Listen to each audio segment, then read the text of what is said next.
إن الحمد لله نحمده ونستعينه ونستغفره ونؤمن به ونتوكل عليه ونعوذ بالله من شرور أنفسنا ومن سيئات أعمالنا من يهده الله فلا مضل له ومن يضلل فلا هادي له وأشهد أن لا إله إلا الله وحده لا شريك له وأشهد أن محمدا عبده ورسوله أما بعد قال الله عز وجل في كلامه المجيد والفرقان الحميد أعوذ بالله من الشيطان الرجيم بسم الله الرحمن الرحيم يا أيها الناس اتقوا ربكم الذي خلقكم من نفس واحدة وخلق منها زوجها وبث منهما رجالا كثيرا ونساء واتقوا الله الذي تساءلون به والأرحام إن الله كان عليكم رقيبا يا أيها الذين آمنوا اتقوا الله حق تقاته ولا تموتن إلا وأنتم مسلمون يصلح لكم أعمالكم ويغفر لكم ذنوبكم ومن يطع الله ورسوله فقد فاز فوزا عظيما قال النبي صلى الله عليه وسلم فإن أصدق الحديث كتاب الله وخير الهدي هدي محمد صلى الله عليه وسلم وشر الأمور محدثاتها وكل محدثة بدعة وكل بدعة ضلالة وكل ضلالة في النار أو كما قال عليه الصلاة والسلام قال الله عز وجل في موضع آخر فمن زحزح عن النار وأدخل الجنة فقد فاز. معزز سامعین کرام، حاضرین جمعہ، دینی بھائیوں، بزرگوں، عزیز بچوں و خواتین اسلام، ہر قسم کی تعریف و توصیف، حمد و ثنا، کبریائی و برتری اللہ سبحانہ و تعالیٰ کی ذات کو زیبا ہے، جو خالق کائنات ہے، مالک ارض و سما ہے، اور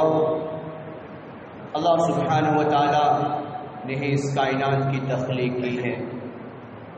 جو بے حد مہربان رحم کرنے والا ہے، قیامت کے دن کا مالک ہے۔ ہم اللہ رب العالمین کی ہی عبادت کرتے ہیں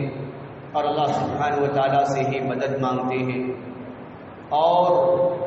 اللہ سبحانہ و تعالیٰ سے ہم یہ درخواست و التجا کرتے رہتے ہیں کہ اللہ ہمیں سیدھے راستے پر چلا، ان لوگوں کے راستے پر جس پر تو نے انعام کیا، ان لوگوں کے راستے پر ہرگز نہ چلا جس پر تیرا غضب ہوا، یعنی گمراہوں کے راستے پر۔ اللہ رب العالمین کی تمہید و تقدیس کے بعد سب سے افضل ترین انسان، ختم الرسل، ساقی کوثر، شافی محشر، امام المتقین، شفیع المذنبین، جناب محمد الرسول اللہ صلی اللہ علیہ وسلم پر درود و سلام ہو۔ اللہم صلی علی محمد وعلی آل محمد، سابقہ تمام کے تمام انبیاء پر درود و سلام ہو۔ اللہم صلی علی محمد وعلی آل محمد۔ سامعین، آج کے خطبے کا عنوان ہے جنت کے محلات کس کے لیے، یعنی جنت میں جو گھر اللہ رب العالمین نے تیار کر رکھے ہیں وہ کسے ملنے والا ہے۔ مومن بندہ، مومن بندیاں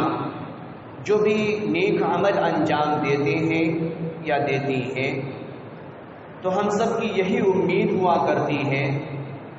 کہ جب اللہ سبحانہ و تعالی ہمارے اس اعمال کو قبول کر لے گا تو اللہ رب العالمین ہمیں جنت میں داخل کرے گا۔ اسی امید پر ہم نماز پڑھتے ہیں،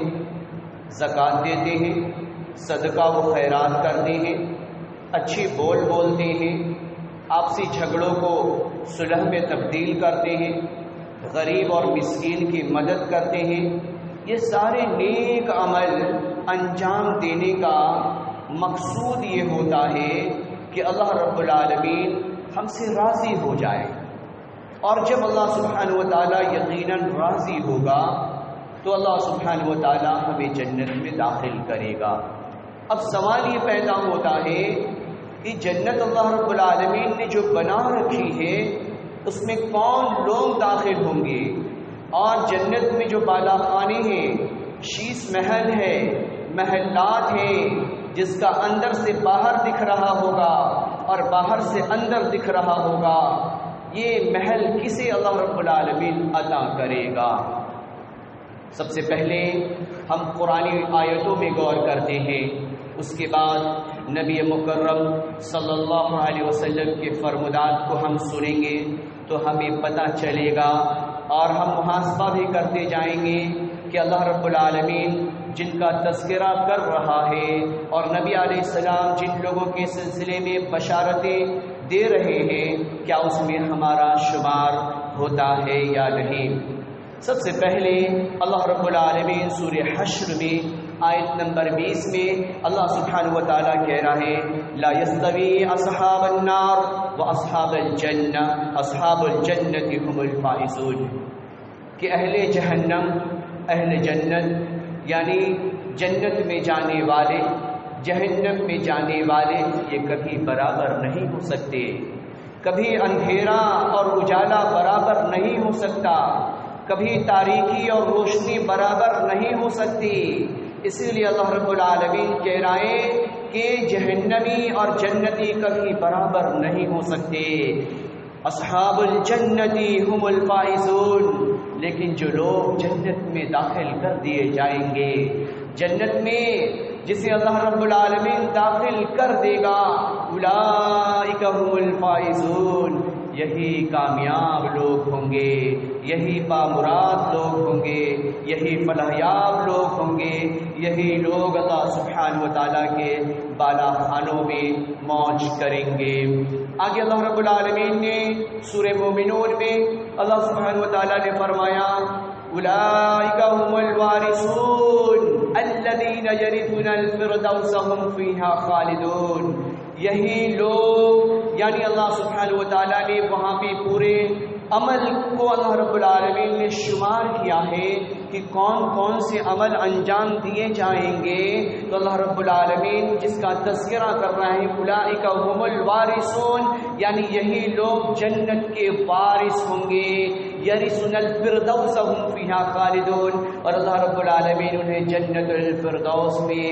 داخل کرے گا اور اس میں ہمیش ہمیش رہیں گے۔ ان میں سب سے پہلے نام آتا ہے جن کا، جو سب سے پہلے اللہ سبحانہ و تعالیٰ نے شمار کیا ہے قد افلح المؤمنون، ایماندار ہونا، اللہ رب العالمین کی ربوبیت کو تسلیم کرنا، اللہ کی الوہیت کو تسلیم کرنا، اللہ رب العالمین کی رضامندی والے اعمال کو انجام دینا، وہ عمل کو انجام دینا جس سے رب راضی ہوتا ہے، جس سے اللہ سبحانہ و تعالیٰ راضی ہوتا ہے۔ قد افلح المؤمنون، اگر ہم جنت میں جانا چاہتے ہیں اور جنت کے بالا خانوں سے ہم فیض حاصل کرنا چاہتے ہیں تو سب سے پہلے ہمیں امانت داری کو اختیار کرنا ہوگا اور ایمان کے اوپر محنت کرنی ہوگی۔ ایسا نہیں کہ ہم جدھر دیکھیں چمتکار وہیں پہ ہم کرنے لگے نمسکار، تو ایسا ایمان ہمیں جنت میں نہیں لے جائے گا، ایسا عمل ہماری سفارشی کبھی نہیں بنے گا جب تک عمل خالص نہ ہو رب کو راضی کرنے کے لیے، رب کو راضی کرنے کے لیے۔ آگے اللہ رب العالمین کہہ رہے ہیں سورہ آل عمران کی آیت نمبر 185 میں فَمَنْ زُحْزِحَ عَنِ النَّارِ وَأُدْخِلَ الْجَنَّةَ فَقَدْ فَازَ، جو جہنم سے بچا لیا گیا، ادخل الجنہ، اسے جنت میں داخل کر دیا جائے گا، فقد فاز، یہ سب سے بڑی کامیابی ہوگی، یہ سب سے بڑی کامیابی ہوگی۔ دنیا میں مومن بندہ مومن بندیاں جتنے بھی عمل انجام دیتے ہیں، ہر ایک کی یہی امید ہوتی ہے کہ میں حج کو چلا جاؤں، میں خانہ کعبہ کا طواف کر لوں، اماں ہاجرہ کی قربانیوں کو یاد کر لوں، مینا پر وقت گزار لوں، شیطان مردود کو میں کنکری مار لوں، عرفات میں کچھ وقت گزار لوں، اور ہاجرہ علیہ الصلوۃ والتسلیم کی قربانیوں کو یاد کرتے ہوئے سعی کر لوں، چکر لگا لوں۔ صرف اور صرف 3-4-5 لاکھ روپے اسی امید پر خرچ کیے جاتے ہیں کہ اس نیک عمل سے اللہ رب العالمین راضی ہوگا، جب رب راضی ہوگا تو جنت میں داخلہ نصیب ہوگا۔ اللہ سبحانہ و تعالی آگے اللہ رب العالمین کہہ رہا ہے سورہ تحریم میں، رب ابنی عندک بیتا فی الجنہ۔ فرعون کی بیوی آسیہ نے اللہ رب العالمین سے درخواست کی کہ اللہ میں نے اتنی تکلیفیں جھیلی، میں نے اپنے جسموں پر نمک کے لیپ برداشت کیے، میری کھال کو زک پہنچایا گیا، یہ جسم نے محلات میں عالیشان عمدہ کپڑے پہنے تھے، لیکن تیری رضامندی کے لیے اور تیرے جنت میں داخلے کے لیے میں نے یہ سب تکلیفیں میں نے برداشت کی۔ اس وقت آسیہ نے کہا اپنے رب سے، رب ابنی لی عندک بیتا فی الجنہ، کہ اے میرے رب، اے میرے پالنہار، اے اللہ، یہ جتنی تکلیفیں مجھے دینے پر آمادہ ہے بادشاہ وقت جو کہ میرا شوہر ہے، بس میں سب کو برداشت کرنا پسند کرتی ہوں اسی امید پر کہ تو مجھے معاف کرے گا اور ان تکلیفوں کے صلہ میں عوض میں بیتن فی الجنہ، تو جنت میں گھر اپنے پاس عطا کرے گا۔ تو حضرت آسیہ نے کہا سورہ تحریم کی آیت نمبر 11 میں،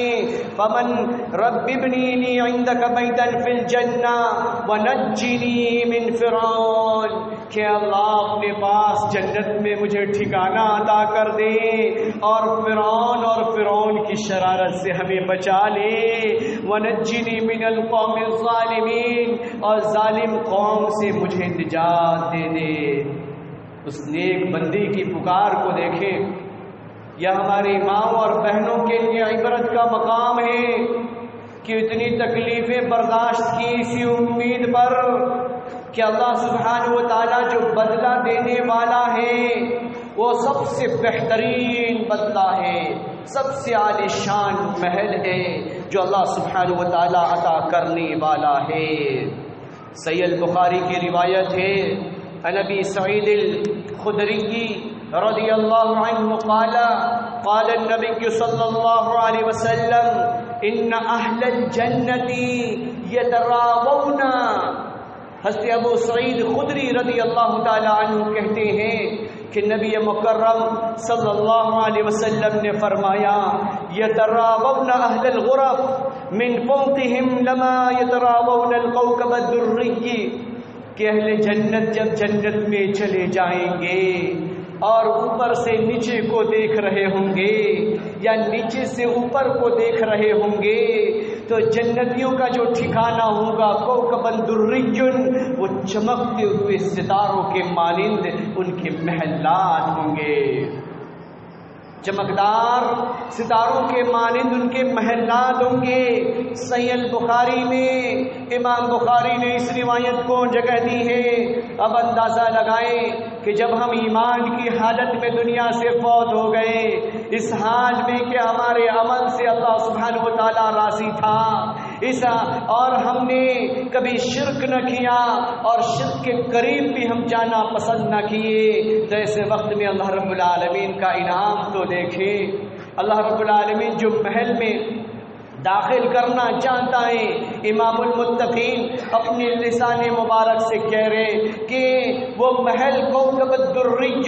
چمکدار ستاروں کے مانند، چمکدار ستاروں کے مانند، کہ وہ اللہ رب العالمین وہ جنتیوں کو اللہ رب العالمین ایسا محل عطا کرنے والا ہے۔ آگے بڑھتے ہیں، اللہ رب العالمین جسے جنت میں محل عطا کرے گا، ان میں سے وہ لوگ بھی ہوں گے جو غریب کو، مسکین کو، اپنے عاملین کو، اپنے ماتحت میں رہنے والوں کو کھانا کھلایا کرتے ہیں کھانا کھلایا کرتے ہیں، صرف اس بنا پہ کہ اس عمل سے اللہ سبحانہ و تعالیٰ راضی ہوگا، تو یقیناً اللہ رب العالمین انہیں جنت میں محل عطا کرے گا۔ یہ کھانا کھلانا، غریب و مسکین کے ساتھ ہمدردی کرنا، یہ کوئی چھوٹی بات نہیں جسے ہم معمولی سمجھتے ہیں۔ اللہ کے نظروں میں اور اللہ کے رسول کے نظروں میں اس کا مقام بہت ہی بلند و بالا ہے۔ حدیث میں ہم غور کرتے ہیں، اللہ کے رسول صلی اللہ علیہ وسلم نے فرمایا کہ کھانا کھلانا، نرم گفتگو کرنا اور تہجد پڑھنا، جب لوگ سو رہے ہوں، کھانا کھلانے والا،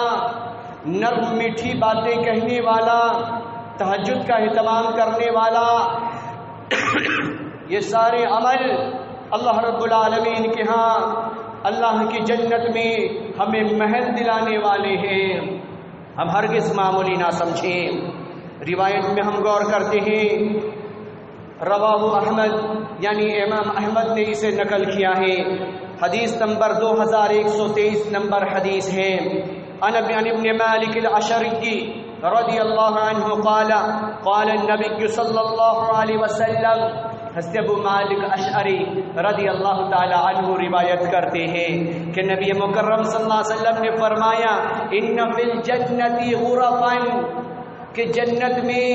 الگ الگ کمرے بنے ہوئے ہیں۔ غرف بولتے عربک میں کمرے کو، جنت میں اللہ سبحانہ و تعالیٰ نے غرف بنا رکھا ہے، ما یرا ظاہرها من باطنها وباطنها ظاہرها، جس سے اندر کا باہر دکھ رہا ہوتا ہے اور باہر کا اندر دکھ رہا ہوتا ہے، یعنی دنیاوی اعتبار سے وہ شیش محل ہوگا، کانچ کا بنا ہوا محل ہوگا، جو جنتی خاتون کو اور جنتی مردوں کو، نیک لوگوں کو اللہ سبحانہ و تعالیٰ جنت میں ایسا کمرہ، ایسا گیسٹ ہاؤس اللہ رب العالمین عطا کرے گا۔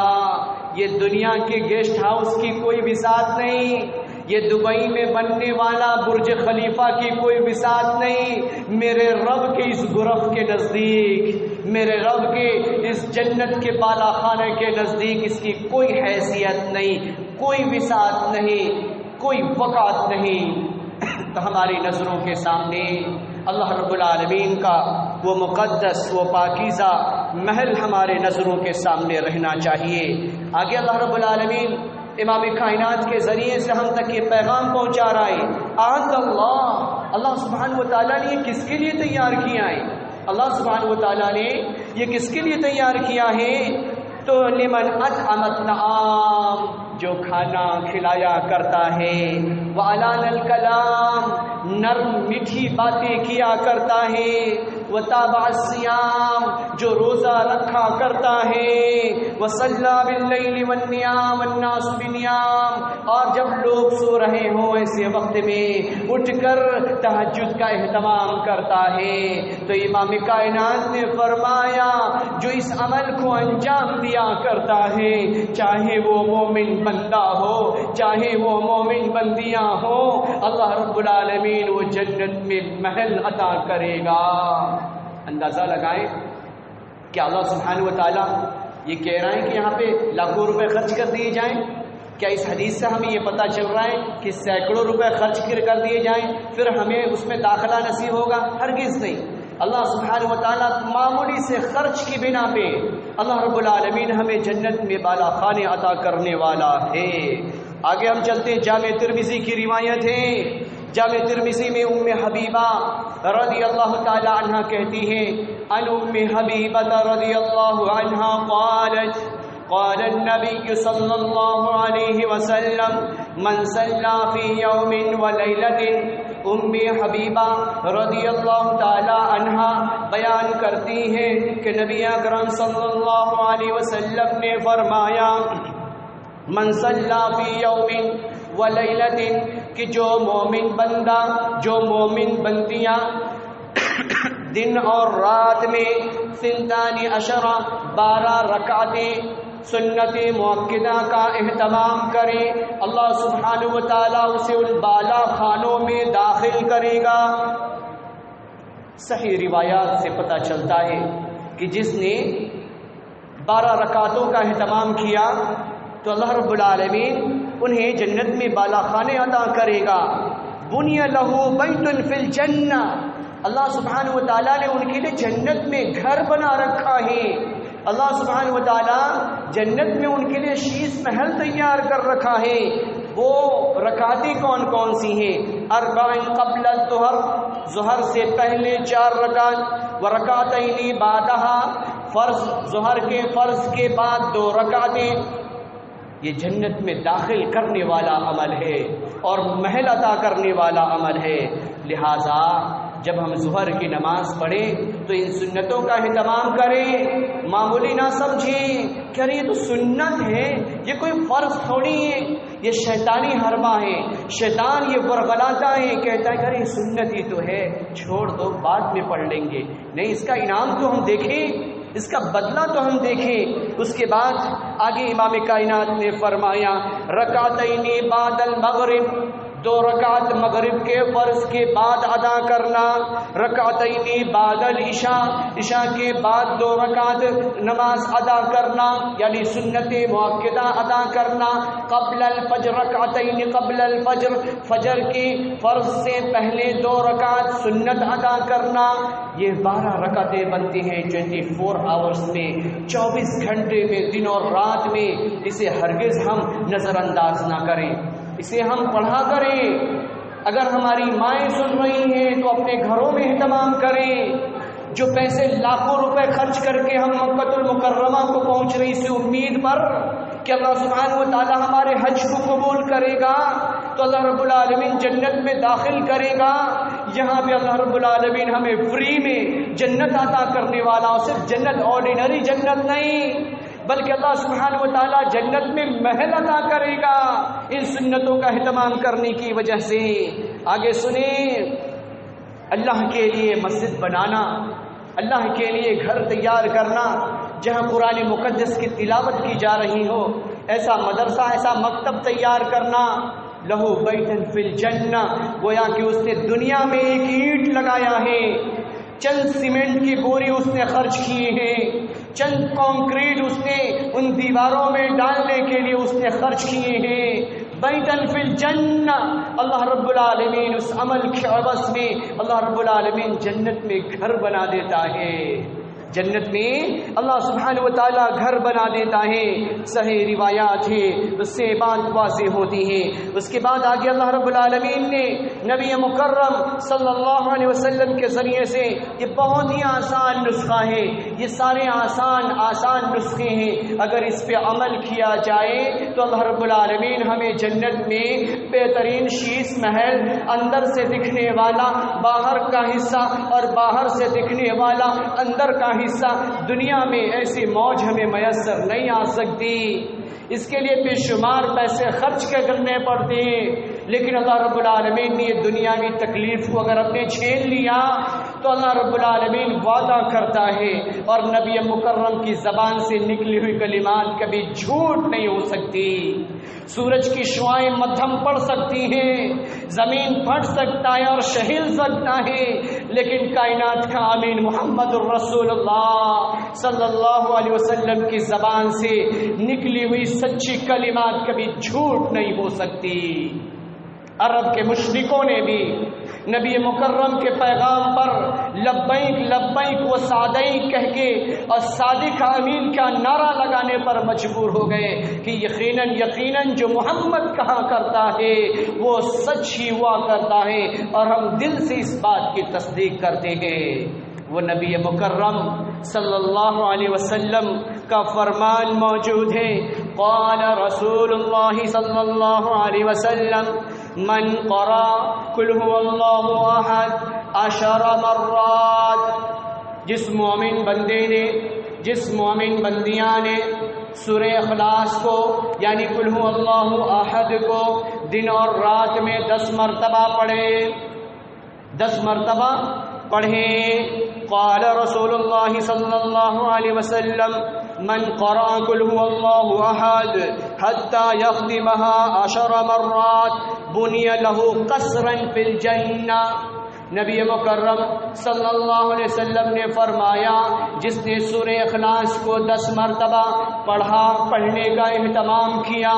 اللہ رب العالمین اس کے لیے، وہ مومن بندہ و مومن بندیوں کے لیے قصرن فی الجنہ، جنت میں محل بنا دیا کرتا ہے۔ قصر عربک میں بولتے محلات کو جو بہت ہی عالی شان ہو، فلک بوس ہو، جو بادلوں کو چھو رہی ہو، ایسے محلات کا اللہ رب العالمین وعدہ کر رہا ہے۔ اور یہ پیغام پہنچانے والا کون؟ کائنات کا امین محمد الرسول اللہ صلی اللہ علیہ وسلم ہے۔ اندازہ لگائیں کتنا سستا سودا ہے۔ اللہ رب العالمین اس عمل کو انجام دینے کی وجہ سے مومن بندے اور بندیوں کے مرتبے کو بھی بلند کر رہا ہے، اور بلند کرنے کے بعد اللہ رب العالمین جنت میں داخل کرنے کا وعدہ کر رہا ہے، اور وعدہ کرنے کے بعد وہ فرشتوں سے سلام دلوا رہا ہے، سلام قولا من رب الرحیم۔ جب اللہ سبحانہ و تعالی ہمارے داہنے ہاتھ میں جنتی ہونے کا پروانہ عطا کر دے گا، اس وقت فرشتوں کو یہ حکم دیا جائے گا، سلام قولا من رب الرحیم۔ یہ مومن بندہ، یہ جنتی بندہ، یہ جنتی بندیاں، یہ ہے سلام قولا من رب الرحیم۔ اللہ سبحانہ و تعالی انہیں سلام کہتا ہے، اللہ رب العالمین سلام کہتا ہے۔ اب اندازہ لگائیں جس مومن بندے اور مومن بندیوں کو اس عمل کی وجہ سے اللہ سبحانہ و تعالیٰ سلامتی کا پیغام پہنچائے اور فرشتے سلامتی کے لیے صف باندھے کھڑے ہو جائیں، والملائکۃ صفا لا یتکلمون الا من اذن، وہ فرشتے جو صف باندھے کھڑے ہوں گے اور رب کے حکموں سے وہ بول رہے ہوں گے، رب کے حکموں سے وہ بات کریں گے۔ اب اندازہ لگائیں اللہ سبحانہ و تعالیٰ اتنا انتظام کر رہا ہے، اس کے بعد اللہ رب العالمین کہہ رہے ہیں ارجعی الی ربک راضیۃ مرضیہ، اے مومن بندے، اے مومن بندیاں، لوٹا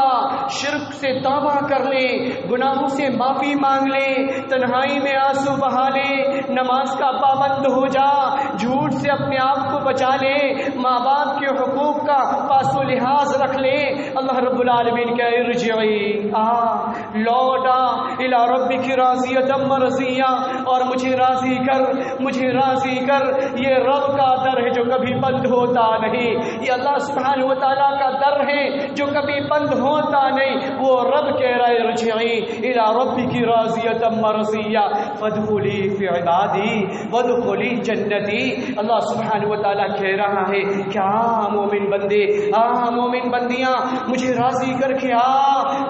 اور میری جنت میں داخل ہو جا، فادخلی فی عبادی وادخلی جنتی۔ مومن بندے مومن بندیوں کو اللہ سبحانہ و تعالی جنت میں داخل کرے گا، اور جنت میں داخل کرنے کے بعد جن قصر کا، جس محل کا، جن غرف کا اللہ رب العالمین نے وعدہ کیا ہے وہ عطا کر کے رہے گا۔ تو ہمیں چاہیے اپنے اعمال کے اندر چینجنگ لائیں اور اس عمل کو اپنی زندگی کا حصہ بنائیں۔ بہت ہی معمولی سا عمل ہے یہ، سورج کی شعاؤں کا پہنچانے والا، ہواؤں کو لگام میں رکھنے والا، سمندر کی لہروں پر کمانڈنگ کرنے والا،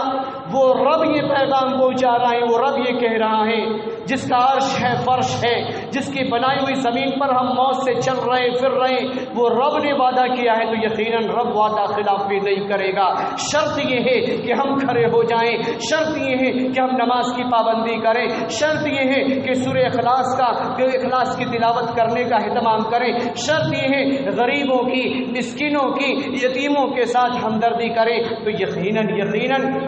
اللہ سبحانہ و تعالی ہمیں جنت میں داخل کرے گا اور جنت کے محلات اللہ رب العالمین عطا کرے گا۔ اللہ رب العالمین سے ہم دعا کرتے ہیں یا پالنہار، ہمارے اعمال اس قابل نہیں کہ تو قبولیت سے نوازے، لیکن ہم لاغر و نحیف و کمزور و نادعا تیرے بندے ہیں، تیری بندیاں یا رب تیرے گھر کے اندر موجود ہیں، اسی امید پر کہ یا پالنہار تیری ذات عالی و عرفہ ہے، معاف کرنے والی ذات، یا رب صرف اور صرف تیری ہے۔ یا اللہ ہم سب کو معاف کر دے، ہمارے اچھے عمل کو قبول فرما لے، برے اعمال سے ہماری حفاظت فرما دے۔ نبی مکرم کے پیغام کو یا رب ہم نے سنا، یا اللہ دل میں حرص ابھرنے لگا، یا اللہ جنت میں وہ مقام جس کا تذکرہ نبی مکرم نے کیا ہے، یا اللہ ہماری ماؤں کو بھی عطا فرما، ہماری بہنوں کو بھی عطا فرما، ہماری بچیوں کو بھی عطا فرما، ہمارے نوجوانوں کو بھی عطا فرما،